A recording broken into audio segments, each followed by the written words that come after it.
ঘটেছে যেটা ঘটা উচিত ছিল।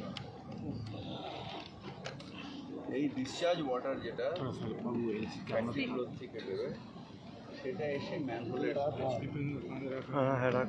কাজটা নতুন যে পাইপলাইনের কাজ যেটা শ্রমিকরা করছিল সেটা প্রায় পাইপলাইনের কিন্তু ম্যানহোলে যখন দিয়েছে ডিসচার্জ করে দিয়েছে রাস্তায়, তার মধ্যে একটা ভেতরে ঢুকে গিয়ে কেমিক্যাল রিয়াকশন একটা গ্যাস সেটা ওর ভেতরে ঢুকে গেছে। ঢুকে একজন শ্রমিক মারা গেছিল, তাকে বাঁচাতে গিয়ে আরও তিনজন আরও দুজন লাগবে, মানে তাকে ওঠা থেকে আরও দুজন মারা গেছে, তিনজনই মারা গেছে। তাদের আমরা পুলিশ তাদের রেস্কিউ করে এনআরএস হসপিটালে নিয়ে গেছে। আমরা ওয়েট করছি তাদের আসার জন্য। মুখ্যমন্ত্রীর নির্দেশ অনুযায়ী তাদের কম্পেনসেশন আমরা দেব 10 লাখ টাকা করে। কন্ট্রাক্টরকে বলেছি যে ওখানে যেতে, বাড়ির লোকেরা আসলে ওটা বিএমপি করে যা করতে হবে। আর আমাদের থানার বড়োবাবু আছেন, উনি এখানকার ওই রিপোর্টটা দিয়ে ওটাকে পাঠাতে হবে, পাঠিয়ে কাজগুলো হবে।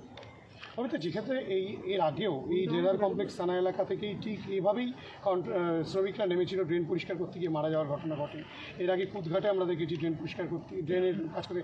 এক্ষেত্রে এই যে সুপ্রিম কোর্টেরও একটা গাইডলাইন আছে, তারপরেও এই কন্ট্রাক্টররা এইভাবে নেওয়া আছে। এটা একটা জিনিস হচ্ছে যে যেটা হচ্ছে যে পরিবেশ আমাদের একটা জিনিস হচ্ছে যে যেটা হচ্ছে যে পরিবেশ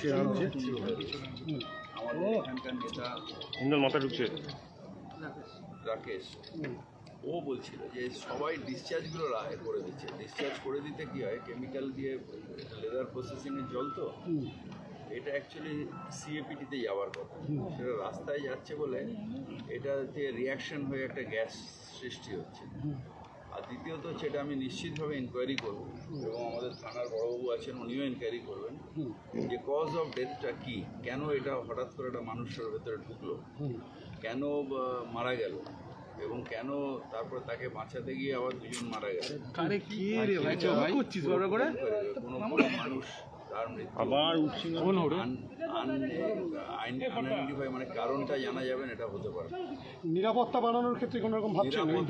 এটা অ্যাকচুয়ালি নিয়ম হচ্ছে যে এখানে আরও বেশি প্রান্তিকরাই আমার চিফ ইঞ্জিনিয়ার এই কাজটা ওনার ডিপার্টমেন্ট করছে।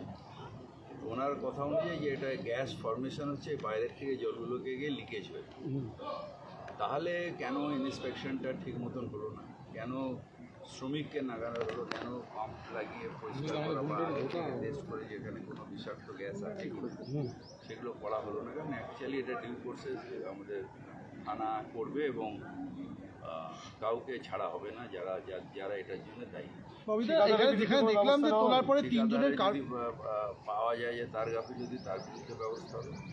যদি পাওয়া যায় যে কোনো আধিকারিক গাফিলতি, তার বিরুদ্ধে ব্যবস্থা হবে। তার কারণ 3টে গরিব মানুষের প্রাণ গেছে।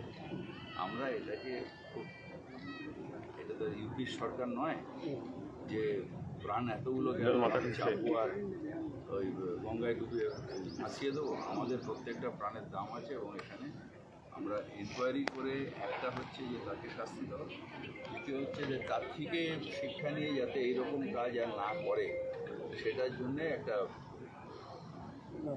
এটা ব্যবস্থা করে এবং একটা অর্ডার জারি করে। ববিদা, তিনজনেই যখন দেহ উদ্ধার হলো দেখা গেল কারোর মুখেই মাস্ক ছিল না, গামবুট বা যে পোশাক পরা দরকার সেরকম কিচ্ছু ছিল না। কারণ কী হয় যে গাইডলাইন্সগুলো সেগুলো অনেক সময় শ্রমিকরা মানেন না, আমার কিছু হবে না, লাফিয়ে নেবে, তো তাতেই বিপদটা হয়। কিন্তু এই ক্ষেত্রে কি হচ্ছে, আমি তো পরে এসেছি, সুতরাং এর ক্ষেত্রে কি হচ্ছে, আমার মুখ্যমন্ত্রী এক্ষুনি বলছে এক্ষুনি যাও, আমি চলে এলাম দৌড়ে।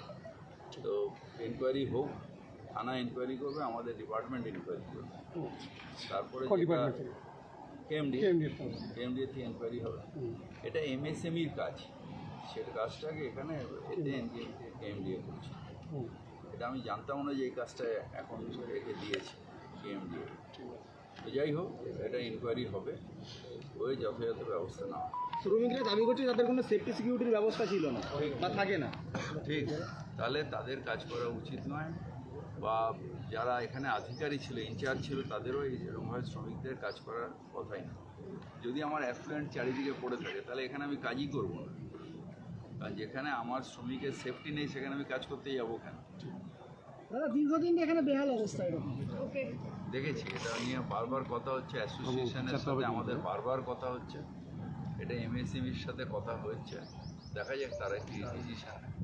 তবে আমরা এই অবস্থার মধ্যে কাজ করাটা ঠিক না, যতক্ষণ না পাম্প করে বার করে এখানে কোন ড্রেনের মধ্যে কোন গ্যাস আছে কি না আছে যতক্ষণ আইডেন্টিফাই করা, ততক্ষণ শ্রমিককে নামানোটা উচিত হয়নি, আর এরপরে আর হবেও না। বাংলা খবর, আপনার রাজনীতি, আপনার আওয়াজ।